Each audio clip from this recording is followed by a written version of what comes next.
1. மர்ம சப்தங்கள். ஒரு தனி அறையில் சதீஷ் தனது புதிய கண்டுபிடிப்பான 20 ஹெர்ட்ஸ்க்கு குறைவான ஒலியை கேட்கும் கருவியை செல்லிடைபேசியோடு இணைக்க மென்பொருளை உருவாக்கிக் கொண்டிருந்தான். இது அவனது 20 வருட உழைப்பு. அமானுசிய சப்தங்கள் உலகில் இருப்பதாய் அவன் கண்டுபிடித்திருந்தான். அதனை நிரூபிக்க அவன் எடுத்துக்கொண்ட முயற்சி தான் இந்த புதிய கருவி. நாம் அன்றாடம் கேட்கும் சாதாரண ஒலிகள் எல்லாம் 20 ஹெர்ட்ஸ் முதல் 20 கிலோ ஹெர்ட்ஸ்க்கு உட்பட்டது. ஹெர்ட்ஸ் என்பது ஒலியின் அளவை குறிக்கும் அலகை. சதீஷ் தனது குறைவான ஒலிகளை கேட்க உதவும் கருவியை எடுத்துக்கொண்டு தனது காரில் ஏறினான். அமானுஷ்ய சப்தங்கள் கேட்பதாக கூறப்பட்ட செண்பகத்தோப்பை நோக்கி வேகமாக காரை செலுத்தினான். அவன் மனதில் திகிலும் ஆச்சரியமும் கலந்த ஒரு உணர்வோடு செண்பகத்தோப்பை நோக்கி பயணித்தான். மதிய நேர சூரிய ஒளி லேசாக தோப்பிற்குள் ஊடுருவ மாலை நேரம் போல காட்சி அளித்தது. மலை அடிவாரத்தில் இருக்கும் செண்பகத்தோப்பு. மனித நடமாட்டமே இல்லாத அந்த அமைதியான இடம் சதீஷுக்கு ஏதோ ஒரு இனம் புரியாத பயத்தை ஏற்படுத்தி கொண்டிருந்தது. பயத்தை வெளிக்காட்டாமல் தனது கருவியை எடுத்து இயக்கினான் சதீஷ். முதலில் கருவியில் 20 கிலோ ஹெர்ட்ஸ்க்கு அதிகமாக வைத்தான். 38 கிலோ ஹெர்ட்ஸ்க்கு வைத்தான். அப்பொழுது வி வி வி என்ற சப்தம் பயங்கரமாக கேட்டது. சப்தம் கேட்ட பக்கம் மெதுவாக நடந்து சென்றான். அங்கே கொசுக்கள் வட்டம் அடித்து கொண்டிருப்பதை கண்டான். மீண்டும் கருவியில் 42 கிலோ ஹெர்ட்ஸ்க்கு கொண்டு வந்தான். அப்பொழுது டக் டக் டக் டக் டக் டக் என்ற சப்தம் கேட்டது. சப்தம் கேட்ட பக்கம் மெதுவாக சென்று பார்த்தான். எறும்பு தன் இரையை எடுத்துக்கொண்டு மரத்தில் ஏறி கொண்டிருந்தது. எறும்பினிடத்தில் சுறுசுறுப்பை கற்றுக்கொள் என்று அவன் தந்தை அவனுக்கு சொன்னது நினைவிற்கு வர அந்த பயுணர்வு பற்றிய தருணத்திலும் அவனை அறியாமல் தனக்குள் புன்முறவல் செய்தான். பிறகு மீண்டும் ஹெக்டர்ஸ் அளவையை 42 கிலோ ஹெர்ட்ஸில் இருந்து 25 ஹெர்ட்ஸ்க்கு மாற்றினான். எந்த சப்தமும் கேட்கவில்லை. பிறகு 50 ஹெர்ட்ஸ்க்கு மாற்றினான். அப்பொழுதும் எந்த சப்தமும் கேட்கவில்லை. 100 ஹெர்ட்ஸுக்கு மாற்றினான். இந்த முறையும் அவனுக்கு ஏமாற்றமே. அப்பொழுது சோர்ந்து போய் தரையில் உட்கார்ந்தான். 220 ஹெர்ட்ஸ்க்கு மாற்றினான். எங்கும் நிசப்தம். அப்பொழுது பக்கத்தில் இருந்த சோளச் செடியை கோபத்தில் பிடுங்கினான். யாரோ அலறும் சப்தம் கேட்டது. அவன் தன்னை சுற்றி இருக்கும் இடத்தை பார்த்தான். யாரையும் காணவில்லை. மீண்டும் நிறைய பேருடைய அலறல் சப்தத்தை கேட்டான். இந்த முறையும் சுற்றிலும் யாரையும் காணவில்லை. பயந்து போன சதீஷ் தன் காதில் மாட்டி இருந்த கருவியை கழற்றினான். இப்பொழுது அவனுக்கு அந்த அலறல் சப்தம் கேட்கவில்லை. அந்த சப்தம் என்னவாக இருக்கும் என்று எண்ணிக்கொண்டே சதீஷ் அந்த இடத்தை விட்டு காரை நோக்கி சென்றான்.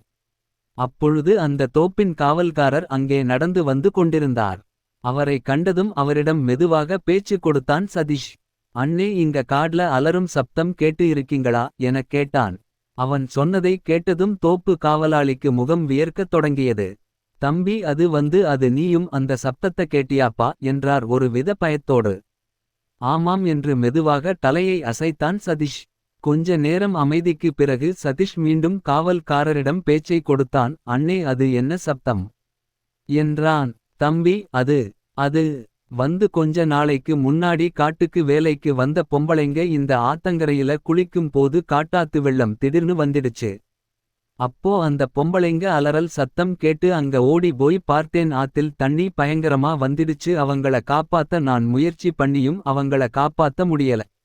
அவங்க சாவுக்கு போராடினது அலறுனது இன்னும் கண்ணுக்குள்ளே இருக்கு தம்பி என்றார் காவல்காரர். அப்போ நான் கேட்ட அந்த அலறல் சப்தம் இறந்து போனவங்களுக்குரியது அப்படின்னு சொல்றீங்களா என்றான் கிண்டலாக சதீஷ். தம்பி சொன்னா நம்ப மாட்டீங்க. நான் பலமுறை அந்த அலறல் சப்தத்த கேட்டிருக்கேன் என்றார் காவல்காரர். அப்படி இல்லைங்க கண்ணா, நான் கேட்ட சப்தம் நான் கையில் வச்சிருக்கிற மைக் மூலமா கேட்டேன். நீங்க நேரடியாவே கேட்டிருக்கீங்க அதான் என்று இழுத்தான் சதீஷ். தம்பி, உங்களோட நட்சத்திரம் மிருகசிரிஷமா தெரியவில்லை, ஏன் கேக்குறீங்க அண்ணே? காரணமா தான் தம்பி. முற்றுப்புள்ளி. அவங்க இறந்த கொஞ்ச நாள் கழிச்சு ராத்திரி நேரத்துல காவலுக்கு நான் தோப்புல தூங்கிட்டிருந்தேன். அப்போ பொம்பளைங்க அழுகுற சத்தம் கேட்டுச்சு. சத்தம் வந்த பக்கம் போய் பார்த்தேன். யாரையும் காணும். அப்பறம் மறுபடி என் இடத்துல வந்து படுத்துக்கிட்டேன் என்று சொன்னவர் தன் தோளில் போட்டிருந்த துண்டை எடுத்து தன் முகத்தில் இருந்த வேர்வைதுளிகளை துடைத்தார்.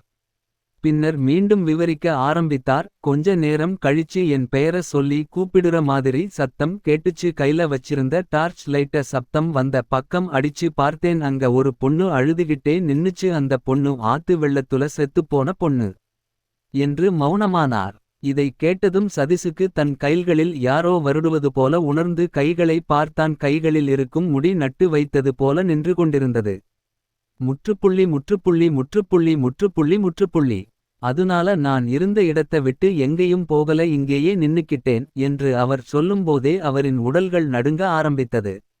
மறுநாள் காவலுக்கு என் மச்சானை துணைக்கு கூட்டி வந்து படுத்தேன். அன்னிக்கு ராத்திரியும் அதே சப்தம் கேட்டுச்சு. என் மச்சானை எழுப்பி சொன்னேன். ஆனால் அவனுக்கு எந்த சத்தமும் கேட்கலைன்னு சொன்னான். அதுக்கப்புறம் தினமும் நிறைய பொண்ணுங்க அலரும் சத்தம் கேட்கும். கொஞ்ச நாளுல எனக்கு பழகிடுச்சு. ஒருநாள் எங்க ஊரு கருப்பசாமி கோவில் பூசாரிகிட்ட நடந்தத சொன்னேன். என்னோட ராசி என்னன்னு கேட்டார். நான் மிருகசிரிஷம் என்றேன். இந்த ராசிகாரங்களுக்கு பேய் சத்தம் கேட்கும் சொன்னார். மறுநாளே அவரை கூட்டி வந்து பூஜை நடத்துனேன். அப்பறமா அந்த சத்தம் தோப்புக்குள்ள கேக்குறது இல்ல என்றார் தோப்புகாவலர். அப்படினா அந்த சத்தம் அதுக்கு அப்புறம் கேட்கலையா என்றான் சதீஷ். தோப்புக்குள்ள கேட்கலை, அந்த மரத்துக்கிட்ட கேட்டுச்சு என்று மரத்தை காட்டினார் தோப்பின் காவலர். அந்த மரத்தை பார்த்ததும் சதீஷுக்கு லேசாக வியர்க்க ஆரம்பித்தது. அந்த மரமா என மீண்டும் கேட்டான் சதீஷ். ஆமாம் தம்பி அதான் என்றார் தோப்பின் காவலர். சதீஷ் தனது ஆராய்ச்சியை அந்த மரத்துக்கு கீழே தான் செய்திருந்தான். அதனால் அவனுக்கு ஒரு வித பயம் தொற்றிக் கொண்டது. சதீஷ் தனது காரில் வேகமாக அவனது வீட்டை நோக்கி விரைந்து கொண்டிருந்தான். அப்பொழுது சதீஷின் செல்போன் ஒலித்தது. செல்போனை காரின் ஸ்பீக்கரில் ஆன் செய்தான். ஹலோ சதீஷ், எங்கடா போன குரங்கு? உனக்கு போன் பண்ணினா தொடர்பு எல்லைக்கு வெளியே இருக்கிறார் என்று வருது என அதட்டினாள் ஜெனிபர். ஜெனிபர் சாரி, நான் ஒரு ஆராய்ச்சிக்காக செண்பகத்தோப்பு போயிருந்தேன், அங்க உள்ளே சிக்னல் கிடைக்கல என்றான் சதீஷ். டே லூசு, இப்படியே காடு மரம் செடி கொடின்னு அலைஞ்சுக்கிட்டு இருக்கிறத இன்னும் நீ விடலையா? நீ எப்போ திருந்த போற என கிண்டலாக கேட்டாள் ஜெனிபர். ஜெனிபர், இன்னைக்கு ஒரு சம்பவம் நடந்தது. நீ ஒரு சைக்காலஜிஸ்ட் தானே? டவுட் கொஞ்சம் சொல்றியா என்று நிறுத்தி நிறுத்தி பேசினான் சதீஷ். எனக்கு ஒரு. சதீஷ், இப்போ எதுக்கு மணிரத்னம் படம் மாதிரி பேசுற, எதையாது பார்த்து பயந்துட்டியா என்றாள் கிண்டலாக. சதீஷ் நடந்தவற்றை எல்லாம் ஜெனிபரிடம் கூறினான். எனக்கு மைக்கில கேட்ட அலறல் சத்தம் தோப்பு காரருக்கு நேரடியாவே எப்படி கேட்டதுன்னு மட்டும் எனக்கு புரியலை என்றான் சதீஷ். நீ என்ன ஏதும் பேய் நாவல் எழுத போறியா இப்படி கதை சொல்ற என்றாள் ஜெனிபர். ஹேய், ஐஎம் சீரியஸ், நீ ஒரு டாக்டர்னு மதிச்சு கேட்டா காமெடி பண்றியா என்றான் Satish. Okay okay, I will tell you. அந்த தோப்பு காரருக்கு இறந்தவன்களோட சப்தம் கேட்டதுக்கு காரணம் என்னவா இருக்கலாமென்றால், அந்த சம்பவம் அவர் மனச ரொம்ப பாதிச்சிருக்கலாம். அதனால் தான் அவருக்கு அந்த சப்தம் கேட்டிருக்கும். வெள்ளம் வந்து செத்துப்போன சம்பவத்த கேள்வி மட்டும் பட்டதால் தோப்பு காரரோட மச்சானுக்கு அந்த சப்தம் கேட்கவில்லை என்று ஜென்பர் சொல்லி கொண்டிருக்கும் போதே செல்போன் இணைப்பு துண்டிப்பனது. ஹலோ ஹலோ என்று சதீஷ் அழைத்தான். எந்த பதிலும் இல்லாததால் தனது செல்போனை கையில் எடுத்து பார்த்தான். போன் கட் ஆகிடுச்சு என்று எரிச்சலோடு தனக்குள் சொல்லிக் கொண்டான். அப்பொழுது திடீரென அவன் காரை நோக்கி ஒரு எருமை மாடு ஆக்ரோஷமாக ஓடி வந்தது. இதனை சற்றும் எதிர்பார்க்காத சதீஷ் சடன் பிரேக்கை போட்டு காரை வலதுபுறமாய் திருப்பினான். கார் வலதுபுறத்தில் இருந்த புதருக்குள் பாய்ந்தது. நிலை குலைந்த சதீஷ் தன்னை ஆஸ்வாசப்படுத்திக் கொண்டான். பின்பு தனது காரை மெதுவாக ரிவேர்ஸ் எடுத்து ரோட்டில் நிறுத்தி காரை விட்டு இறங்கி சுற்றும் முற்றும் பார்த்தான். கண்ணுக்கு எட்டிய தூரத்திற்கு எருமை மாட்டை காணவில்லை. குழப்பத்தோடு வீட்டிற்கு வந்த சதீஷ் வீட்டின் கதவை திறந்து அவன் கண்டு பிடித்த அந்த கருவியை மேசை மேல் வைத்துவிட்டு அதையே வெறித்து பார்த்து கொண்டிருந்தான். அந்த சப்தம் என்னவாக இருக்கும் என்று சிந்தித்துக் கொண்டிருந்தான். சிறிது நேரம் ஒரு மயான அமைதி வீட்டை நிரப்பிக் கொண்டிருந்தது. அவன் எழுந்து போய் தனது வீட்டில் உள்ள குளிர் சாதன பெட்டியை திறந்து குளிர்ந்த நீரை குடித்தான். அவன் குடிக்கும் சப்தம் தண்டோரா சப்தம் போல வீட்டையே அதிரச் செய்து கொண்டிருப்பதை சதீஷ் உணர்ந்தான். அவனது அந்த ஆழ்ந்த சிந்தனைக்கு பிறகு ஏதோ ஒரு அசட்டு துணிச்சல் அவனுக்கு வந்தது. என்ன நடந்தாலும் சரி என்ற அந்த துணிச்சலோடு சதீஷ் தன்னுடைய கண்டு பிடிப்பை எடுத்து வீட்டிற்குள்ளேயே தன் காதில் மாட்டி இயக்கினான். வீட்டிற்குள் டக் டக் டக் என்ற சப்தம் அவன் காதில் கேட்டது. அந்த சப்தம் கேட்ட பக்கம் மெதுவாக திரும்பி நடந்தான். அங்கே பல்லி கண்ணாடி ஜன்னலின் மீது நடந்து கொண்டிருந்தது. பிறகு அவனது வீட்டின் தோட்டத்திற்குள் சென்றான். அங்கே அவனது கண்டுபிடிப்பை அவனது காதில் மாட்டினான். எந்த சப்தமும் கேட்கவில்லை. அவனது அந்த கருவியில் இன்னும் டெசிபல் அளவை குறைத்தான். அவனுக்கு எந்த சப்தமும் கேட்கவில்லை. அவன் யூகித்தது தவறோ என்று எண்ண ஆரம்பித்தான். ஒருவேளை அந்த மர்ம சப்தம் பேயின் சப்தம் தானா என்று அவனுக்குள் கேட்க ஆரம்பித்தான். அப்பொழுது அவன் அருகில் இருந்த மரத்தின் இலையை கிள்ளி எறிந்தான். மீண்டும் அந்த அலறல் சப்தத்தை கேட்டான். இன்னொரு இலையை கிள்ளி எறிந்தான். அப்பொழுது மீண்டும் அதே அலறல் சப்தம். அவனுக்கு இப்பொழுது புரியத் தொடங்கியது, இறந்தவர்களின் ஆவி அல்ல, அந்த அலறல்களை உருவாக்குவது உயிரோடு இருக்கும் மரம்தானென்று. மரத்தின் இலையை கிள்ளி எறிந்ததால் வேதனையில் அவை அலறுகிறது என்பதை கண்டுபிடித்தான். இப்பொழுது அவனுக்குத் தெளிவாக புரிந்தது, செண்பகதோப்பில் அவன் கேட்ட அலறல் சப்தம் அந்த மரத்தின் கீழ் உள்ள புற்களை மிதிக்கும்பொழுது அவை எழுப்பின சப்தங்களென்று. இந்த கதை நிறைவு. அடுத்த கதை கேட்போம் வாங்க. 2. நெருப்பு மனிதன். நள்ளிரவு 12 மணி. பிரேம்குமாருக்கு செல்பேசியில் அழைப்பு வந்தது. பிரேம்குமார் ஒரு தனியார் டிடெக்டிவ் நிறுவனத்தை நடத்துபவன். செல்பேசியை எடுத்து பார்த்தான். இன்ஸ்பெக்டர் என்று வந்தது. செல்போனின் தொடுதிரையில் பச்சை நிற பட்டனை அழுத்தினான். ஹலோ என்றான் பிரேம்குமார்.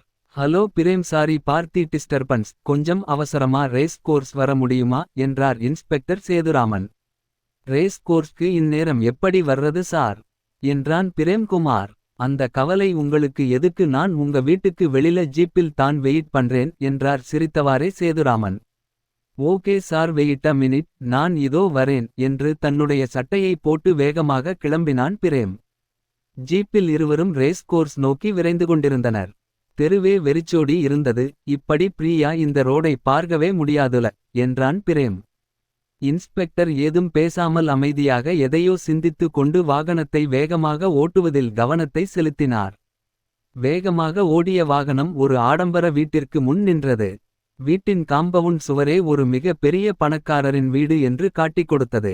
பிரேமும் இன்ஸ்பெக்டரும் வீட்டிற்குள் சென்றனர். உள்ளே ஷோபாவில் ஒரு பெண் நடுக்கத்தோடு அழுது கொண்டிருந்தாள்.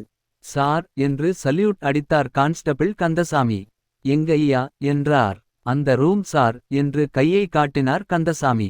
அந்த அம்மா ஏதாவது சொன்னாங்களா என்றார் இன்ஸ்பெக்டர். இல்லை சார், ஏதோ பேய் வந்துச்சு அப்படின்னு சொன்னாங்க, அதுக்கு மேல எதுவும் சொல்லலை என்றார் கந்தசாமி.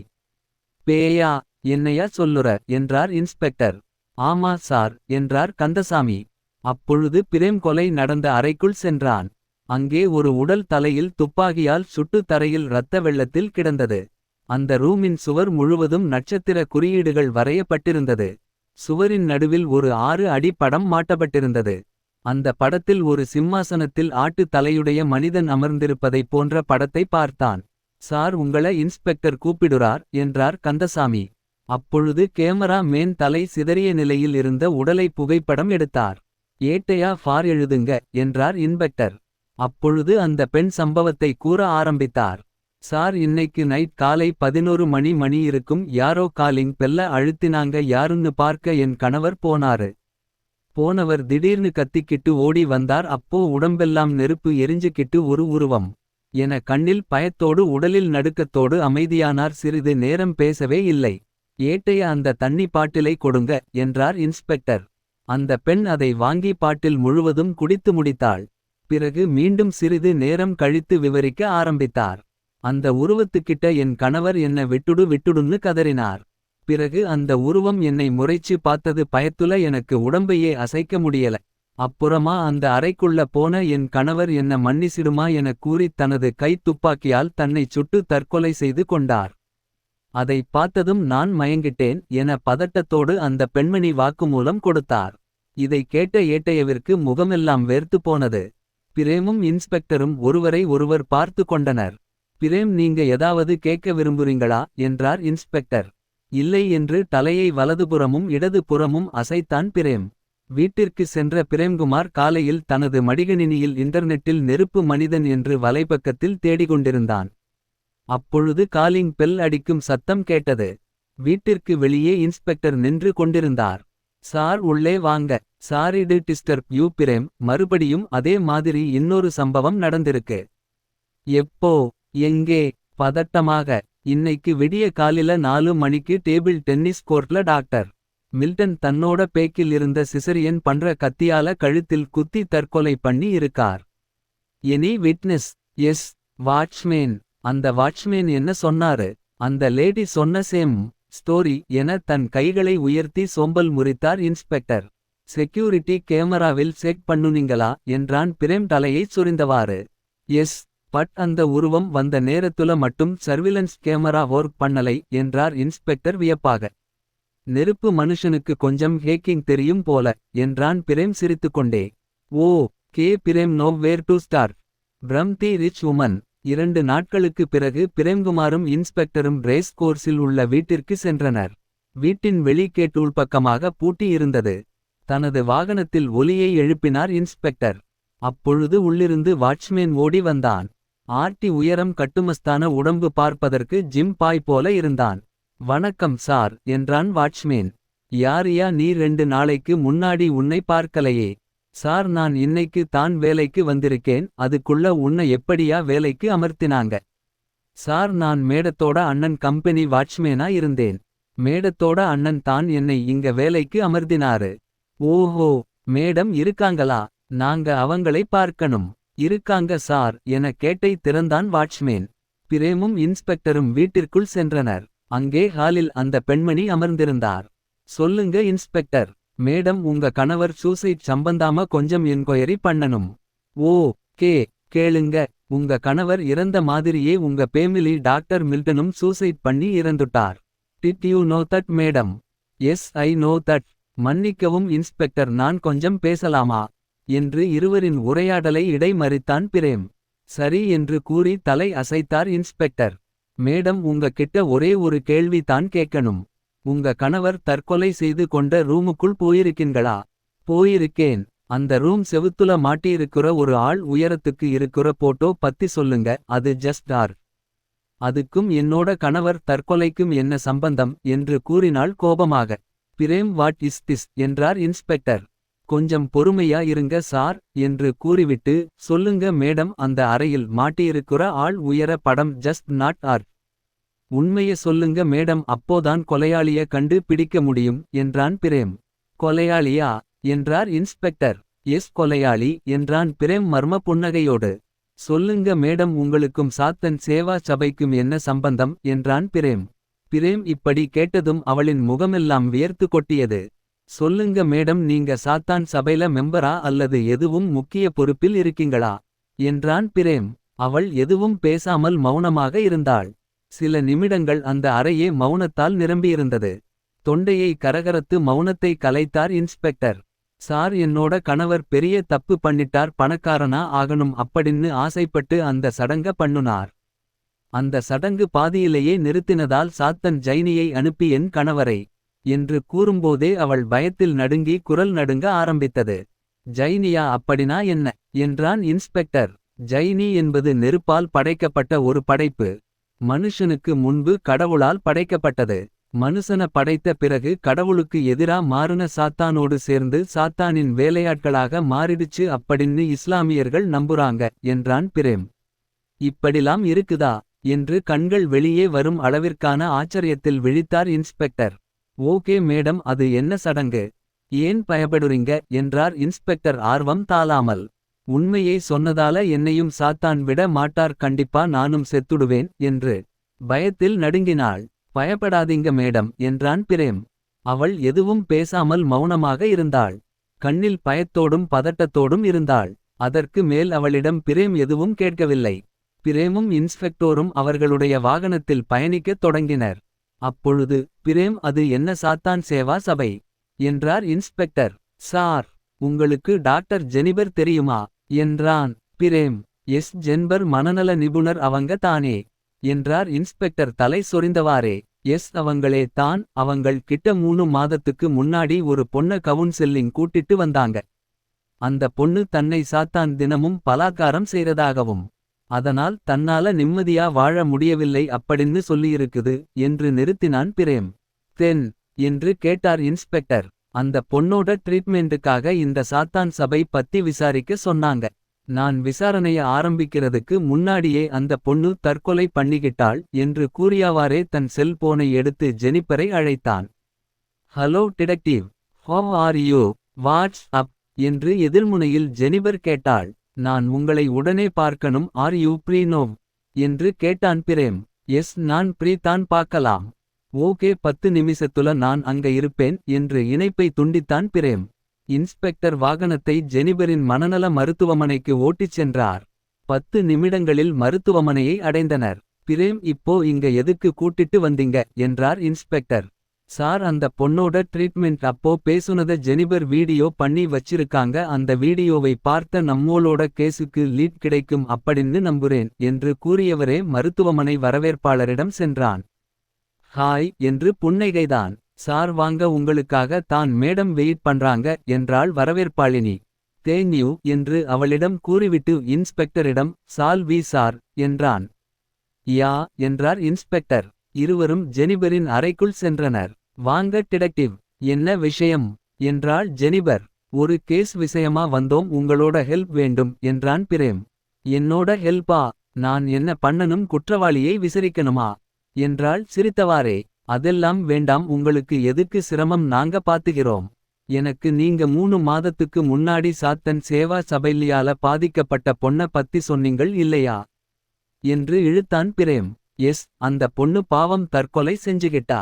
இப்போ அந்த பொண்ணு பத்தி ஏன் கேக்குறீங்க என்றாள் ஜெனிபர். அந்த பொண்ணுக்கு ட்ரீட்மெண்ட் தர ஹிப்னோடிஸ் செஞ்சு அந்த பொண்ணு பேசுனதை வீடியோ பண்ணி வச்சிருப்பீங்கல்ல, அந்த வீடியோவை தர முடியுமா என்றார் இன்ஸ்பெக்டர். நெவர். அது எங்க மருத்துவமனையோட ரூல்ஸ்க்கு எதிரானது. பேஷண்ட் பிரைவேசி விஷயங்களை வெளில தர முடியாது என்று யோசித்தவாறே, வேணும்னா அந்த வீடியோவை இங்க உள்ள எங்க சிஸ்டம்ல பார்க்கலாம். அதுவும் உங்களுக்காக என்று பிரேம்குமாரை கைகாட்டினாள். அந்த பொண்ணுடைய வீடியோ தன்னுடைய கணினியில் இருந்து எடுத்தாள். இந்த வீடியோ தான் என்று கூறி வீடியோவை போட்டாள். என்னோட பேரு எமிலி. நான் அங்க போயிருக்க கூடாது, ஆனா போனேன். என்னோட ரூம் மேட் அவங்களை கூட்டிட்டு வந்திருந்தா என்றாள் எமிலி. யாரு அவங்க, எங்க போன என்றாள் ஜெனிபர். அவங்க என்னோட ரூம் மேட்டோட அத்தை, அப்படி சொன்னாங்க என்று அழுதாள் எமிலி சிறிது நேரம் கழிந்து. மீண்டும் தொடர்ந்தாள். என்னோட ரூம் மேட்டின் அத்தை என்கிட்ட ரொம்ப அன்பா பேசுனாங்க.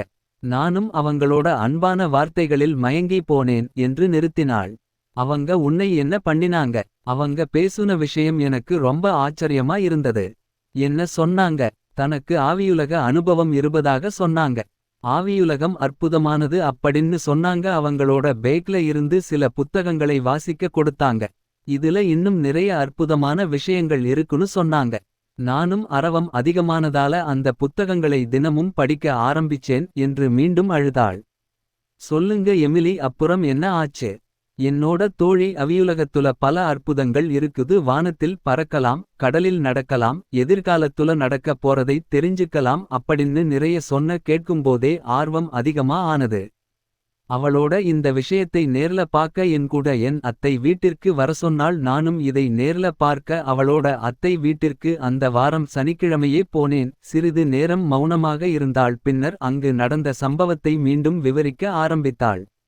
அந்த வீடு பெரிய காம்பவுண்ட். சுவர்களுக்கு பின்னல் பெரிய மாளிகை மாதிரி இருந்தது. வீட்டின் முன்பகுதியில் நிறைய கார்கள் வரிசையாக இருந்தது.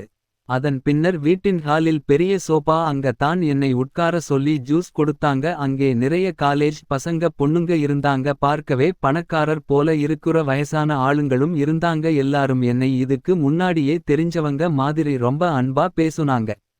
அதுக்கப்புறம் எல்லோரும் சாப்பிட்டு முடிச்ச பிறகு என் ஃப்ரெண்டோட அத்தை என்கிட்ட, என்னமா ஆவியுல அற்புதத்தை பார்க்க தயார என்று கேட்டாங்க. எனக்கு ஒருவித பரபரப்பு பதட்டம் இருந்தது.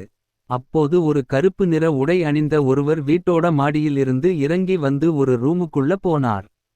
இவர் யார் என்று கேட்டேன். இவர் தான் ஹை பிரீஸ்ட் என்றாள் என் தோழி. அனைவரும் அந்த ஹை பிரீஸ்ட் சென்ற அறைக்குள் சென்றனர். அந்த ஹை பிரீஸ்ட் தன்னுடைய முகத்தையும் தலையையும் ஒரு முக்காடினால் மூடியிருந்தார். சாத்தான் வாழ்க என்றார் அந்த ஹை பிரீஸ்ட். எல்லோரும் எழுந்து நின்று அதையே திருப்பி கூறினார்கள். பின்னர் எல்லோரையும் அமர சொன்னார். நம்முடைய உலகத்தில் தினமும் கடவுளின் பெயரால் நடக்கும் அநியாயங்களை எத்தனையோ. அந்த அநியாயத்திற்கு காரணமான அந்த கடவுள் ஒரு மாயை. ஆனால் ஆவி உலகமோ உண்மையானது. சாத்தானோ மகத்துவம் உள்ளவர். இந்த உலகத்தின் சகலதிற்கும் அதிபதி இந்த சாத்தான். அவரிடம் இந்த உலகத்தின் இச்சையை கூறி கேட்டால் அவற்றை நிறைவேற்ற வல்லவர் என்றார் ஹை பிரீஸ்ட். அப்பொழுது பொன்னிறம் உள்ள ஒரு பானம் எல்லோருக்கும் கொடுக்கப்பட்டது. அதனை நானும் அருந்தினேன். அப்பொழுது என் தோழியின் அத்தை, எமிலி, நீ சாத்தானை நம்புகிறாயா என்றாள். நானும் ஆம் என்று தலையை அசைத்தேன். என் காதில் ஒரு மந்திரத்தை கூறி இதை மீண்டும் மீண்டும் சொல்லிக்கொண்டே இரு என்றாள். நான் அந்த மந்திரத்தை மீண்டும் மீண்டும் சொன்ன போது ஒரு கருப்பு கோட் அணிந்த ஆள் பார்க்கவே வசீகர தோற்றத்தோடு என் முன்னே வந்து நின்றான். எமிலி உன்னுடைய ஆசைகளை தீர்க்கவே நான் வந்தேன் என்று கூறினான். Emily Emily are you with me என்று சத்தமாக 2-3 முறை கூப்பிட்டாள் ஜெனிபர். எஸ் ஐ யாம் வித் யூ டேக் மீ என்று கூறி எமிலி மேல எழுந்திருக்க முயற்சித்தாள். அவளுடைய உடல் துடிக்க ஆரம்பித்தது. உடனே ஜெனிபர் அவளை ஹிப்னாடிக் நிலையில் இருந்து சரி செய்தாள். ஆர் யூ ஓகே எமிலி என்றாள் ஜெனிபர். அதற்கு பதிலேதும் சொல்லாமல் மௌனமாக இருந்தாள் எமிலி. அதோடு அந்த வீடியோ காட்சி நிறைவு பெற்றது. பிரேம் வாட் இஸ் திஸ், நம்ம கோயம்புத்தூரில் இதெல்லாம் நடக்குதா என்றார் இன்ஸ்பெக்டர். எஸ் என்று கூறிய பிரேம் ஜெனிபரிடன், ஜெனிபர் எமிலியோட டீடைல் கொடுக்க முடியுமா என்றான். வெயிட் பண்ணு, எமிலி பத்தின டீடைல கம்ப்யூட்டரில் பார்த்து சொல்லுறேன் என்று கணினியில் எமிலியின் தகவல்களை எடுத்தாள். அவளோட டீடைலில் எது வேணும் என்றாள் ஜெனிபர். அவளோட பேமிலி பத்தியும் அவள் படிச்ச காலேஜ் பத்தியும் என்றான் பிரேம். ஜெனிபர் எமிலி பற்றிய தகவல்களை தனது பிரிண்டரில் அச்சு செய்து பிரேமிடம் நீட்டினாள்.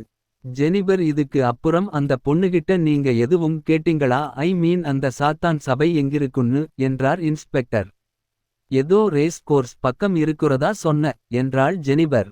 ஜெனிபரிடம் தாளை வாங்கி அவற்றை பார்த்த பிரேம், நாம உடனே ரேஸ் கோர்ஸ் போகணும் என்றான். ரேஸ் கோர்ஸில் எங்க என்றார் இன்ஸ்பெக்டர். 3 நாளைக்கு முன்னாடி சூசைட் நடந்த இடத்துக்கு என்றான் பிரேம். பிரேமும் இன்ஸ்பெக்டரும் வேகமாக ரேஸ் கோர்ஸ் நோக்கி விரைந்தனர். ரேஸ் கோர்ஸ் வீட்டில், மேடம் உங்க கிட்ட ஒரு முக்கிய விஷயத்த கேட்கணும் என்றான் பிரேம். எஸ், என்ன விஷயம் என்றாள். மேடம், உங்களுக்கு சாத்தான் சேவா சபை தெரியுமா என்றான் பிரேம். உடனே அவளின் முகம் வேர்த்தது. சாத்தான் சேவா சபையா என்றாள். இதுக்கே ஷாக் ஆனா எப்படி? 3 வருஷத்துக்கு முன்னாடி உங்க வீட்டுக்கு நீங்க எமிலின்னு ஒரு பொண்ண கூட்டிட்டு வந்தீங்களே, ஞாபகம் இருக்கா என்றான் பிரேம். அவள் எதுவும் பேசவில்லை. அவளின் முகம் வியர்த்து போனது. சொல்லுங்க மேடம் என்றான் frame. S, we are Satan worshippers but Satan is trying to kill us என்றாள் கண்ணீரோடு. புரியலை என்றார் இன்ஸ்பெக்டர் வேகமாக. இப்போ நடக்குற எல்லா பிரச்சனைக்கும் அந்த எமிலியை வச்சு பண்ணுன சடங்கு தான் காரணம் என்றாள். கொஞ்சம் தெளிவா சொல்றீங்களா என்றார் இன்ஸ்பெக்டர். தன் கண்களை இமைக்காமல் பித்துப்பிடிதார் போல் பேச ஆரம்பித்தாள். எங்களுடைய ஹை பிரீஸ்ட் எமிலியோட பயோ டேட்டாவை எங்க கிட்ட கொடுத்து பிளாக் மாஸ் பண்ண இந்த பொண்ண சாத்தான் கேக்குறதா சொன்னார் என்றாள். அப்பொழுது பிரேம், பிளாக் மாசா என்று அதிர்ச்சியாக கேட்டான். எஸ் என்றாள். பிளாக் மாசா அப்படினா என்ன என்றார் இன்ஸ்பெக்டர். பிளாக் மாஸ்னா சாத்தான் சபையோட சடங்கு என்றாள். சடங்கா? என்ன சடங்கு என்றார் இன்ஸ்பெக்டர். கன்னி பெண்ணை சாத்தான் சபை மெம்பர்கள் முன்னாடி நிர்வாணப்படுத்தி அவளை கற்பழிக்கிற தரங்கெட்ட சடங்கு என்றான் பிரேம் கோபமாக. இப்படிலாமா பண்றாங்க சே என்றார் இன்ஸ்பெக்டர். சொல்லுங்க மேடம், வேற என்ன கேவலமான காரியத்தை பண்ணுனீங்க என்றான் பிரேம். அந்த சடங்கை முழுதாக முடிக்க முடியலை. பாதியிலேயே எமிலி சடங்கை விட்டு ஓடிவிட்டாள். இப்படி அவள் பாதியிலேயே ஓடுனதால சாத்தானுடைய கோபத்துக்கு நாங்க ஆளாகிட்டோம். அதனால கணவருக்கு தண்டனை கொடுத்துட்டாரு என்று தேம்பி தேம்பி அழுதவாறு கூறினாள். உங்க ஹை பிரீஸ்ட் யாரு என்றான் பிரேம். டாக்டர் மில்டன் என்றாள். டாக்டர் மில்டனா என்று அதிர்ச்சியாக கேட்டார் இன்ஸ்பெக்டர். அவர் ஏன்? எஸ், அந்த சடங்கு பாதியில முடிஞ்சப்போவே அவர் சொன்னார் சாத்தான் தங்களை தண்டிப்பார் என்று என்றாள் நடுக்கத்தோடு. ஓகே, நாங்க இந்த கேஸ் விஷயமா மறுபடி வருவோம். நீங்க உங்க வீட்டை விட்டு எங்கேயும் போக கூடாது என்றார் இன்ஸ்பெக்டர். இருவரும் அவளின் வீட்டை விட்டு கிளம்பினர். பிரேம், மணி 9 ஆகிடுச்சு, போற வழில சாப்பிட்டு போகலாம் என்றார் இன்ஸ்பெக்டர். இருவரும் உணவகத்திற்குள் சாப்பிட சென்றனர். அங்கே சார் வாங்க வணக்கம் என்ற உணவகத்தின் முதலாளி இன்ஸ்பெக்டரிடம் கூறினார். சொல்லுங்க ஆறுமுகம், நல்லறிகின்றளா என்றார் இன்ஸ்பெக்டர். நல்லா இருக்கேன் என்றவர். மாணிக்கம், சார கவனி என்றார். இருவரும் சாப்பிட அமர்ந்தனர். எனக்கு ஒரு செட் சப்பாத்தி காளான் கிரேவி என்றார் இன்ஸ்பெக்டர். எனக்கு ஒரு தோசை என்றான் பிரேம். இருவருக்குமுரிய ஆர்டரை வாங்கிவிட்டு அவர்கள் சொன்னதை எடுத்து வர கிளம்பினான். இருவருக்கும் அவர்கள் கேட்டதை கொடுத்துவிட்டு, சார் வேற ஏதாவது வேணுமா என்றான் சர்வர். ஆமாப்பா, 2 டீ, 1 டீ வித்தவுட் சுகர், இன்னொன்னு நிறைய சுகர் என்றார் இன்ஸ்பெக்டர். பிரேம் வேகமாக சாப்பிட்டு முடித்துவிட்டு இன்ஸ்பெக்டருக்காக காத்திருந்தான். அப்பொழுது இன்ஸ்பெக்டர், நீங்க வேணும்னா கார்ல வெயிட் பண்ணுங்க, நான் கொஞ்சம் மெதுவாதான் சாப்பிடுவேன் என்றார். இட்ஸ் ஓகே என்றான் பிரேம். அப்பொழுது தன்னுடைய செல்போனில் வாட்ஸ்அப்பை பார்க்கலாம் என்று அவனது பேண்ட் பாக்கெட்டிற்குள் கைவிட்டான். சார் என்னோட போனை கார்லயே வச்சிட்டு வந்துட்டேன்னு நினைக்கிறேன் என்றான் பிரேம். ஓகே பிரேம் நீங்க காரில் வெயிட் பண்ணுங்க என்று கார் சாவியை எடுத்து பிரேமிடம் கொடுத்தார். பிரேம் காருக்குள் அமர்ந்தான். என்ன ஒரே புளுகமா இருக்கு என்று கூறிக்கொண்டு காரை ஸ்டார்ட் செய்து ஜன்னல் கண்ணாடிகளை மேலே ஏற்றி காரின் குளிர்சாதனத்தை போட்டன். திடீரென காருக்குள் புகை சூழ ஆரம்பித்தது. ஜன்னல் கதவுகளை திறக்க முற்படும்போது அவனால் காரின் ஜன்னலை திறக்க முடியவில்லை. அப்பொழுது காரின் கண்ணாடியில் ஒரு உருவம் உடலெல்லாம் நெருப்பு எறிந்தவாறு காரின் பின் இருக்கையில் அமர்ந்திருந்தது. பிரேமிற்கு பயத்தின் மிகுதியால் அவனது கை கால்களை அசைக்க முடியவில்லை. அப்பொழுது இன்ஸ்பெக்டர் வந்தார். காருக்குள் புகையாக இருப்பதைக் கண்டு காரின் கதவை திறக்க முற்பட்டார். ஆனால் அவரால் காரின் கதவை திறக்க முடியவில்லை. உடனே கீழே இருந்த ஒரு பெரிய கல்லை எடுத்து காரின் கண்ணாடியை உடைத்தார். காரின் புகை வெளியேறியது. காருக்குள் பிரேமின் பின் இருக்கையில் உடலில் நெருப்பு எரிந்து கொண்டிருக்கும் நிலையில் ஒரு உருவம் இன்ஸ்பெக்டரை பார்த்து சிரித்தது. இன்ஸ்பெக்டருக்கு உடலை அசைக்க முடியாமல் பயத்தில் மயங்கி விழுந்தார். மறுநாள் இன்ஸ்பெக்டர் கண்களை விழித்து பார்த்தார். அவர் மருத்துவமனையில் இருந்தார். அவர் அருகில் மருத்துவரும் செவிலியரும் அவரது உடலில் இரத்த அழுத்தத்தை பார்த்து கொண்டிருந்தனர். டாக்டர் என்றார் inspector. Hello inspector, you are perfectly all right என்றார் மருத்துவர். I know doctor, where is Prem, how is he என்றார் inspector. Yeah, he is also good. காலையிலேயே எங்கேயோ கிளம்பி போயிட்டார். நீங்க எழுந்ததும் அவருக்கு வாட்ஸ்அப் பண்ண சொன்னார் என்று கூறிய மருத்துவர் இன்ஸ்பெக்டரின் அலைபேசியை அவரிடம் கொடுத்தார். இன்ஸ்பெக்டரின் செல்பேசியை வாங்கி வாட்ஸ்அப் மென்பொருளை திறந்து பார்த்தார். பிரேம் ஒரு படத்தை அனுப்பியிருந்தான். அந்த படத்திற்கு கீழே, பார்க்கவில்லை, நீங்கள் நேற்று இதே போன்ற உருவத்தை என்றால் உடனே என்னை போனில் அழையுங்கள் என்று அனுப்பியிருந்தான். இன்ஸ்பெக்டர் அந்த படத்தை தரவிறக்கம் செய்து பார்த்தார். உடனே பிரேமிற்கு செல்பேசியில் அழைத்தார். மறுமுனையில், சார் இதே மாதிரி உருவத்தை நேற்று நீங்க பார்க்கலையா? இதே மாதிரி இல்லை, அது பார்க்க கோஸ்ட் ரைடர் படத்துல பார்க்குற மாதிரி இருந்தது. அப்படினா நீங்க உடனே சாரதி கெமிக்கல் ஃபேக்டரிக்கு வாங்க. இன்ஸ்பெக்டர் நேராக தனது வீட்டிற்கு சென்று தனது கை துப்பாக்கியை எடுத்துக்கொண்டு சாரதி கெமிக்கல் ஃபேக்டரியை நோக்கி விரைந்தார். சாரதி கெமிக்கல் ஃபேக்டரிக்குள் இன்ஸ்பெக்டர் நுழைந்தார். பிரேமிற்கு இன்ஸ்பெக்டர் செல்பேசியில் அழைத்தார். பிரேம், எங்க இருக்கீங்க? நான் ஃபேக்டரியோட பார்க்கிங் ஏரியா வந்துட்டேன் என்றார் இன்ஸ்பெக்டர். சார் வெயிட், நான் இதோ வரேன் என்று கூறி இணைப்பை துண்டித்தான். சிறிது நேரத்தில் பிரேம் இன்ஸ்பெக்டர் இருக்கும் இடத்திற்கு வந்தான். பிரேம், இங்க எதுக்கு என்னை வர சொன்னீங்க என்றார் இன்ஸ்பெக்டர். சார் விளக்கம் தர டைம் இல்லை, உடனே நாம ரேஸ் கோர்ஸ் போகணும் என்றான் பிரேம். ஓகே பிரேம் என்று கூறி இன்ஸ்பெக்டர் தனது வாகனத்தை எடுக்கப் போனார். சார் கார் வேண்டாம், பைக்ல போலாம், நமக்கு டைம் இல்லை என்றான் பிரேம்.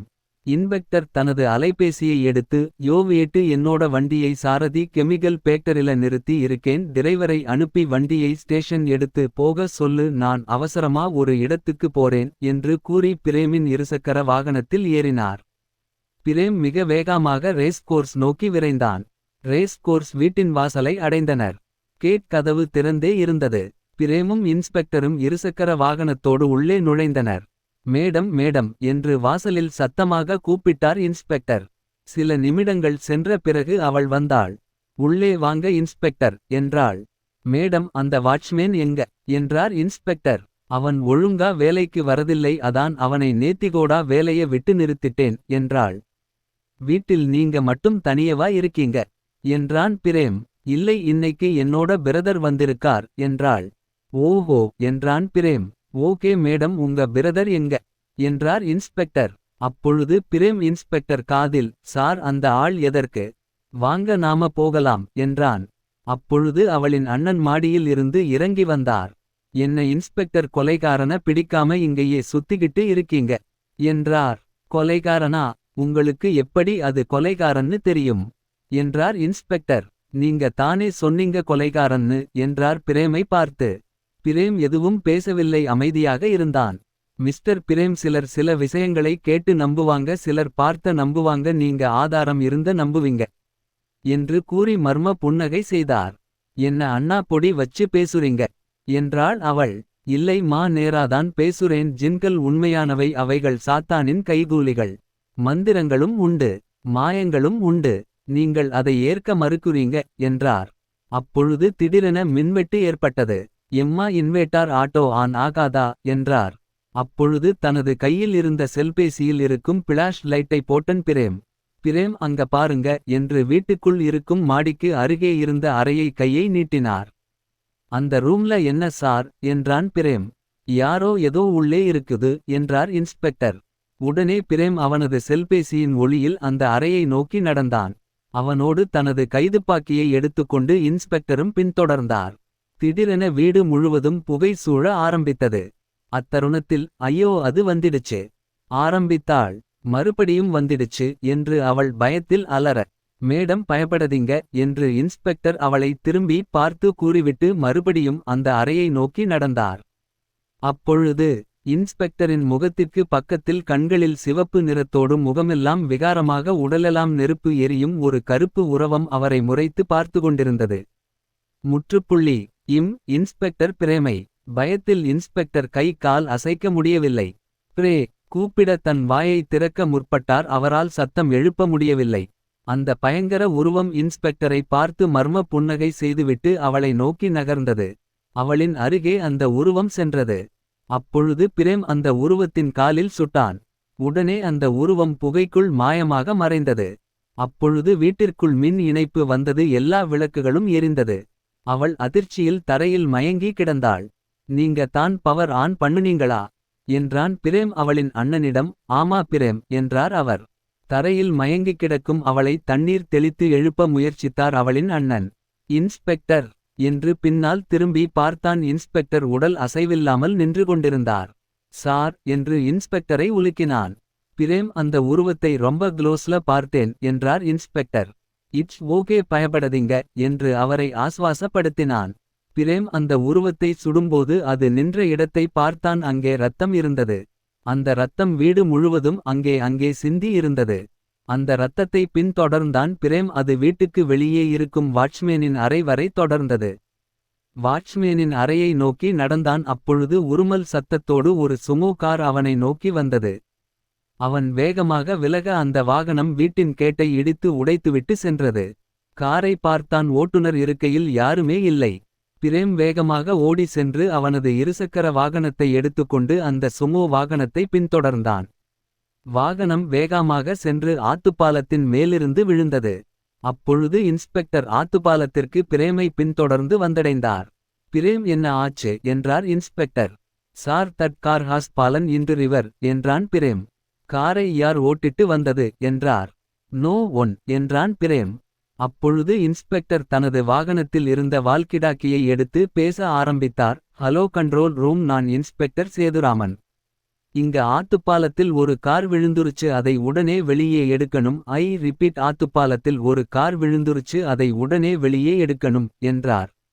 சார் மீட்புக்குழுவை உடனே அனுப்பி வைக்கிறோம் என்றார் கண்ட்ரோல் ரூமை சேர்ந்தவர். சிறிது நேரத்தில் மீட்புக்குழு காரை ஆத்தில் இருந்து வெளியே எடுத்தனர். காரின் கண்ணாடி வழியாக உள்ளே பார்த்தார். காருக்குள் ஆள் யாரும் இல்லை. பிறகு காரின் கதவை திறக்க இன்ஸ்பெக்டர் முயற்சித்தார். அவரால் காரின் கதவை திறக்க முடியவில்லை. டோர் லாக் ஆகியிருக்கு, எப்படி உள்ள இருந்தவன் தப்பிச்சான் என்றார் இன்ஸ்பெக்டர். இன்ஸ்பெக்டர், நான் தான் சொன்னேனே காரை யாரும் ஓட்டிட்டு வரலை என்றான் கொஞ்சம் கோபமாக. காரின் என்ஜின் கதவை திறந்தான். உள்ளே ஒரு சிப் பொருத்தப்பட்டிருந்தது. வேகமாக காரின் அக்சிலேட்டரை பார்த்தான். அதில் ஹைட்ராலிக் கருவிகள் பொருத்தப்பட்டிருந்தது. சே என்றான் பிரேம். என்ன ஆச்சு என்றார் இன்ஸ்பெக்டர். இது செல்போனால் கண்ட்ரோல் பண்ணக்கூடிய ரிமோட் கார் என்றான் பிரேம். இன்ஸ்பெக்டருக்கு தலை சுற்றுவது போல ஆயிற்று. என்ன பிரேம் காமெடி பண்றீங்க என்றார் இன்ஸ்பெக்டர். இல்லை சார், நிஜமாவே தான். இங்க பாருங்க, என்ஜினில் சிப்கள் பொருத்தப்பட்டிருக்கு, பிரேக் அண்ட் அக்சிலேட்டரில் ஹைட்ராலிக் கண்ட்ரோலர் இருக்கு பாருங்க என்று இரண்டையும் காட்டினான். பிரேம், அப்போ இதெல்லாம் பண்றது என்றார் இன்ஸ்பெக்டர். எஸ், கொலைகாரன் என்றான் பிரேம். கொலைகாரனா? அது பேய் இல்லையா?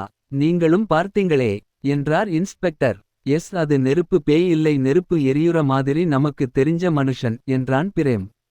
மனுஷனா? என்ன பிரேம் சொல்லுறீங்க என்றார் இன்ஸ்பெக்டர்.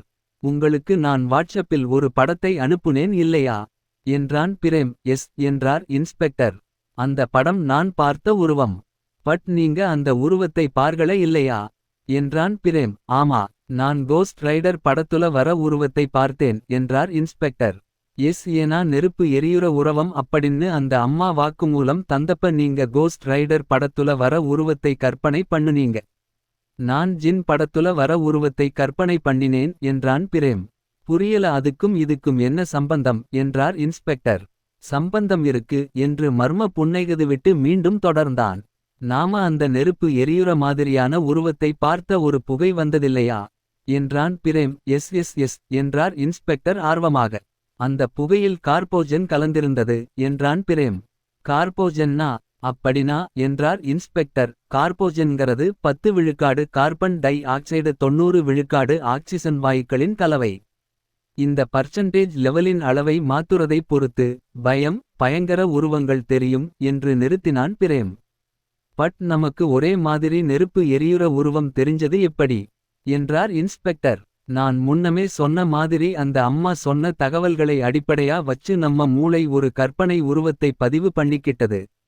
அந்த வாயுவை சுவசிச்சப்ப நமக்கு பயம் வர நாம கற்பனை செய்துகிட்ட உருவத்தை நம்ம பிரைன் நமக்கு உருவாக்கி காமிச்சது என்றான் பிரேம்.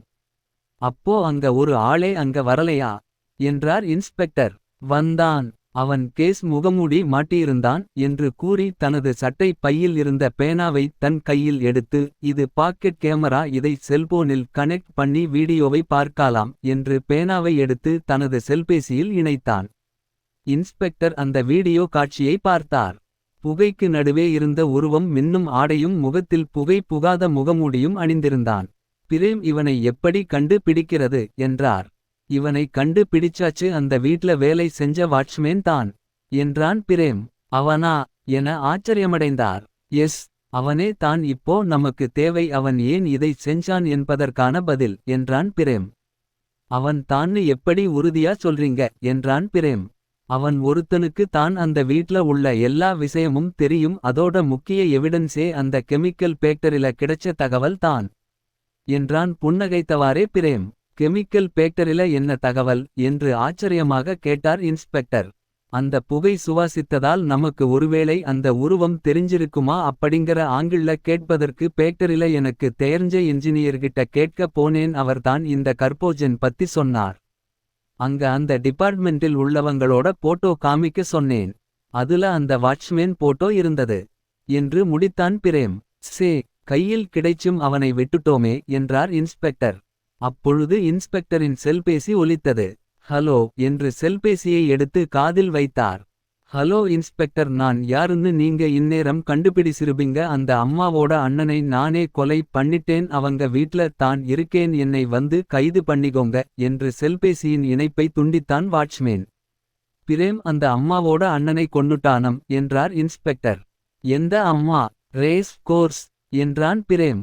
எஸ் என்றார் இன்ஸ்பெக்டர். பிரேமும் இன்ஸ்பெக்டரும் காவல்துறையின் வாகனத்தில் வேகமாக ரேஸ்கோர்ஸிற்கு விரைந்தனர். ரேஸ்கோர்ஸ் வீட்டில் வா பிரேம் நீ என்னை கண்டுபிடிச்சிருவன்னு தெரியும் என்று கையில் ரத்தம் சொட்டும் கத்தியோடு அமர்ந்திருந்தான் வாட்ச்மேன். ஏன் இந்த கொலைகளை செஞ்ச என்றான் பிரேம். சிம்பிள் வெரி சிம்பிள் என்னோட காதலியை அவங்க கொன்னானங்க என்றான் வாட்ச்மேன். உன் காதலியா என்றான் பிரேம். எஸ் என் காதலி என் உயிரினும் மேலான காதலி எமிலி என்று சத்தமாக சிரித்தான். சோ நீ கொலை செஞ்ச எல்லாரும் எமிலியோட சாவுக்கு காரணமானவங்க என்றார் இன்ஸ்பெக்டர். எஸ் என்றான் வாட்ச்மேன். அதுக்கு நூதன முறையில கொலை செஞ்சதின் காரணம் என்ன என்றான் பிரேம். I want time. ஒவ்வொருத்தன் சொல்லுற வாக்குமூலம் உங்களை தலை சுத்தவிடும் என்னை உங்களால கண்டு பிடிக்க முடியாதுன்னு நினைச்சேன் என்று மறுபடி சிரித்தான். அவனின் கண்களில் நீர் வழிந்து ஓடியது. எங்களை திசை திருப்ப காரில் வந்து பயமுறுத்த பார்த்த என்றான் பிரேமானால் அவன் இதை காதில் வாங்கிக் கொள்ளவில்லை. Emily darling I love you என்று திரும்ப திரும்ப சொல்லிக் கொண்டிருந்தான். சட்டென்று அவனது கையில் இருந்த கத்தியை வைத்து தனது கழுத்தில் அறுத்துக்கொண்டு தற்கொலை செய்து கொண்டான். பிரேமும் இன்ஸ்பெக்டரும் வீட்டின் வெளியே வந்தனர். அப்பொழுது இன்ஸ்பெக்டருக்கு செல்பேசி அழைப்பு வந்தது. ஹலோ என்றார் இன்ஸ்பெக்டர். சால் வி பிளே எ கேம் என்று ஒரு கரகரப்பு குரல் கூறி இணைப்பை துண்டித்தது. யார் சார் என்றான் பிரேம். பிராபிளம் என்றார் இன்ஸ்பெக்டர்.